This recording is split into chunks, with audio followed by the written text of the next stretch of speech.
Hi everyone, welcome back to the channel. और आज के वीडियो में मैं AWL के बारे में डिस्कस करने वाला हूँ, अडानी विल्मर लिमिटेड, जिसका भी नाम चेंज हो चुका है एग्री बिजनेस लिमिटेड। आप ऐसा बोल सकते हो बिकॉज अडानी जी ने अपने स्टेक सेल कर दिए हैं, जैसा कि हम सबको पता है।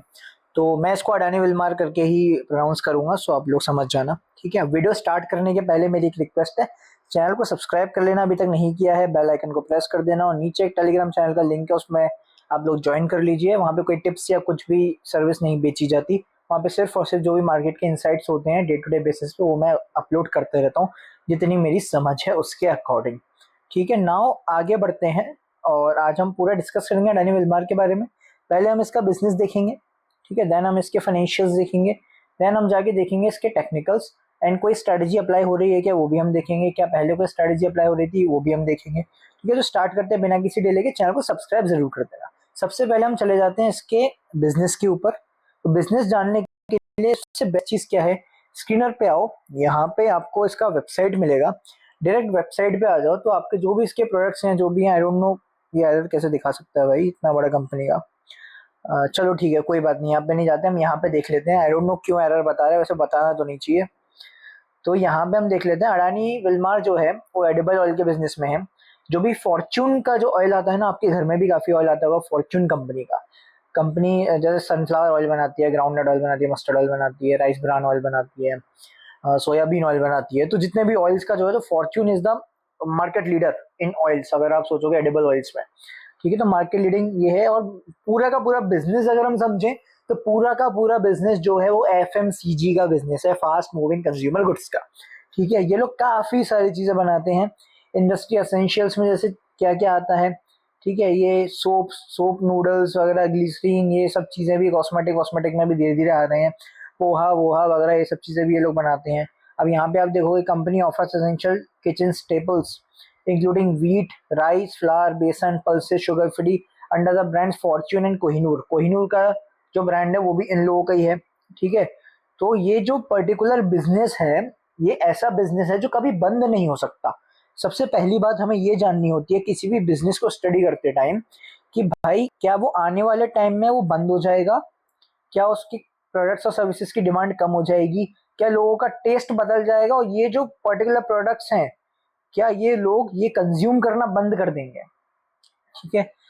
ऑयल कोई बंद नहीं करने वाला, राइस कोई बंद नहीं करने वाला, गेहूं कोई बंद नहीं करने वाला, पल्सेस कोई बंद नहीं करने वाला। ये सारे बेसिक नीडेड आइटम्स हैं जो हम डे टू डे लाइफ में खाते हैं, जो हमारा प्रॉपर एक भोजन होता है, एक जो प्रॉपर हमारी थाली बोलते हैं, जो शाकाहारी थाली जो बोलते हैं, ठीक है।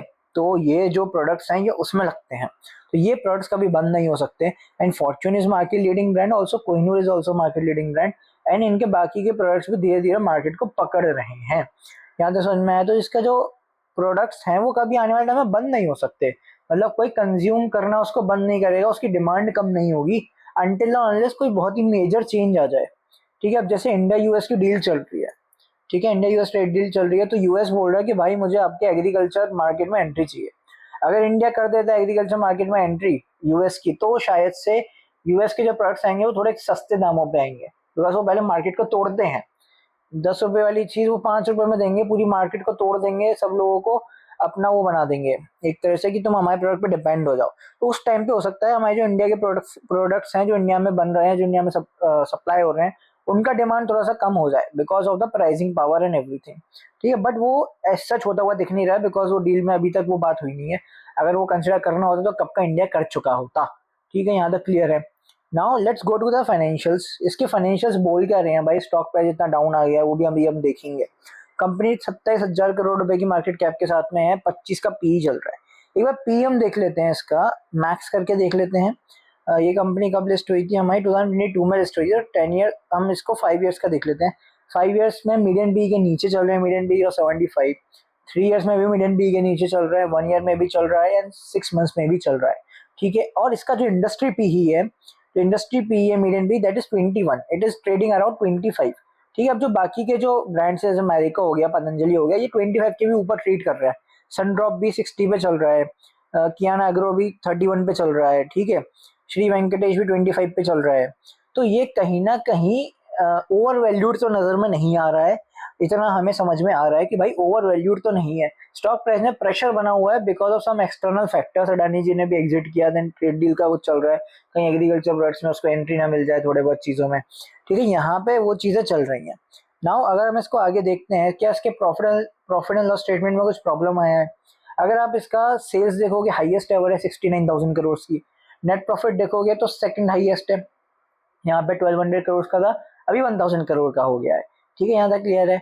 अगर हम बैलेंस शीट को देखते हैं तो कंटिन्यूसली कंपनी अपने रिजर्व्स इंक्रीज करती जा रही है, अभी 9000 करोड़ पे है, और कंटिन्यूसली इसने अपना जो उसका डेट था, जो उसकी बोरोइंग थी 3000 करोड़ की, कम करके सिर्फ 1000 करोड़ पे आ चुकी है। मतलब इसको इंटरेस्ट में पैसा कम देना पड़ेगा, तो वो पैसा नेट प्रॉफिट में आगे जुड़ जाएगा, ठीक है। अगर आप इसकी फिक्स असेट पे बात करोगे तो कंटिन्यूसली कंपनी अपनी फिक्स असेट बढ़ाती जा रही है।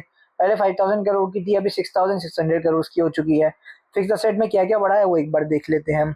बिल्डिंग इन्होंने बढ़ाया है, प्लांट एंड मशीनरी इन्होंने बढ़ाया है, यहाँ पे आपको दिख जाएंगे सारे नंबर्स, ठीक है, क्योंकि इन लोगों को पता है कि आने वाले टाइम में डिमांड आने वाली है, तो फिक्स असेट इंक्रीज करो, इससे कि और प्रोडक्शन करेंगे, और सेल्स करेंगे, और नेट प्रॉफिट करेंगे। और एक बात याद रखना, जैसे जैसे फिक्स असेट इंक्रीज हो जाती है ना, ये कोई भी बिजनेस में काम में आता है। अगर आपका जैसे जैसे आपकी फिक्स असेट इंक्रीज हो गई, पहले आप 10 प्रोडक्ट बना रहे थे, अभी आप 100 प्रोडक्ट बना रहे हो, तो आपका जो कॉस्ट ऑफ प्रोडक्शन है ना, वो कहीं ना कहीं डाउन आ जाता है। जब आप एक बल्क क्वांटिटी में कुछ भी चीज बनाते हो तो आपका कॉस्ट ऑफ प्रोडक्शन डाउन आ जाता है। फॉर एग्जाम्पल, पहले एक प्रोडक्ट 10 रुपए का बन रहा था, अभी शायद से वो 8 रुपए का बनेगा, या फिर 9 रुपए का बनेगा, जो भी है, ओवरऑल बहुत बड़ा इंपैक्ट आता है अगर आप overall as a whole of the company देखोगे तो, ठीक है। तो जैसे जैसे फिक्स एसेट बढ़ती जाएंगी, ज्यादा प्रोडक्शन होता जाएगा, वैसे वैसे इन लोगों का कॉस्ट ऑफ प्रोडक्शन भी कहीं ना कहीं कम होता जाएगा। यहाँ तक क्लियर है? Now let's go to the this investors. क्या प्रमोटर्स के हाथ में बिल्कुल भी कंपनी नहीं है? प्रमोटर्स के हाथ में 56% कंपनी है, 21% एफआईए के हाथ में है, जो इन्होंने रिसेंटली अभी अपना स्टेक बढ़ाया है, ठीक है। देन हमारा 9% डीआई के हाथ में है, जो भी इन्होंने रिसेंटली स्टेक बढ़ाया है, मार्च 2025 में रिटेलर डीआई ने भी स्टेक बढ़ाया। पब्लिक के हाथ में हार्डली एनीथिंग है, सिर्फ 12% ऑफ द कंपनी पब्लिक के हाथ में है। मेजोरिटी ऑफ द कंपनी जो है वो बड़े लोगों के हाथ में है। दैट मीन्स अगर स्टॉक प्राइस नीचे जा रहा है और अगर किसी बड़े आदमी ने परचेज किया है, किसी बड़े इंस्टीट्यूशन ने परचेज किया है, तो भाई उसका भी लॉस में चल रहा है, उसके भी शेयर प्राइस में लॉस दिखा रहा होगा। और जो बड़े लोग होते हैं, जो बड़े इंस्टीट्यूशन होते हैं, वो कुछ ना कुछ सोच समझ कर ही इन्वेस्ट करते हैं, ऐसे ही बिना देखे किसी भी चीज में इतना मोटा पैसा नहीं डालेंगे, ठीक है। यहाँ तक क्लियर है? इसके फाइनेंशियल्स में मुझे कहीं से कहीं तक कोई प्रॉब्लम नजर में नहीं आ रही है, ठीक है। यहाँ पे आ जाते हैं आप सीधा इसके टेक्निकल्स पे। टेक्निकल्स पे देखो भाई, ऐसा है कि यहाँ से स्टॉक प्राइस ना कंटिन्यूसली ड्रॉप होता जा रहा है। अब देखो भाई, मेरा भी परचेसिंग प्राइस में आपको बता देता हूँ। मैंने इसको, ये जो रेड लाइन लगी हुई है, मेरा 349 मेरा परचेसिंग प्राइस था। अब देखो 349 से कितना डाउन आ गया? आई थिंक 50% डाउन आ गया होगा अभी। It is 40% down from my purchasing price, which is okay. हम कभी बॉटम नहीं पकड़ सकते, कभी टॉप नहीं पकड़ सकते, कभी लेते से ही भाग जाएगा, कभी लेने के बाद शायद से 2 साल बाद भागेगा। This is stock market, this is not anything fix deposit नहीं है ये। यहाँ पे प्रोबेबिलिटी का गेम है। सोचा था 1 साल में आ जाएगा भाई, 1 साल में नहीं आएगा, 2 साल में आ जाएगा, 2.5 ईयर में आ जाएगा, बिकॉज ओवरऑल मार्केट के सेंटिमेंट्स ही बेकार हैं आज के टाइम पे, ठीक है। लास्ट 1.5 ईयर से मार्केट चली नहीं है, तो ओवरऑल शेयर्स भी नहीं चले हैं। And this comes in mid caps category में आता है AWL, ठीक है। मिड कैप स्मॉल कैप की बहुत धुलाई हुई है, बड़ा प्लेयर्स में से एग्जिट कर दिया, अडानी का नाम अभी थोड़ा सा हट गया है इसमें से, तो काफ़ी सारे फैक्टर्स हैं। बट यहाँ पे अच्छी बात यह है कि ये जो कंपनी हमारी V40 नेक्स्ट के ग्रुप की कंपनी है, ठीक है। और यहाँ पे हमारी V20 स्ट्रेटेजी लगी हुई है। इंडिकेटर मैं आपको यहाँ पे लगा के बता देता हूँ।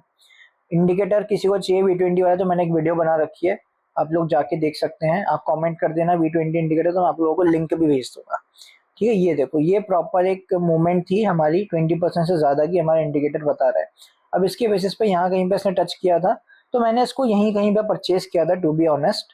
ये थोड़ा सा नीचे आ गया था ना, यहीं इसी कहीं रेंज पे मैंने इसको परचेज किया होगा। तो जब से आई थॉट कि ये ऊपर तक जाएगा तो मैं इसको बुक कर लूंगा, बट ये इतना ऊपर तक गया नहीं और नीचे आ गया टाइम पास करते हुए। तो ये अभी ऑलरेडी स्ट्रेटजी ऑन है। इसके बेसिस पे मेरा जो टारगेट था, मेरा ये था 38% का टारगेट था।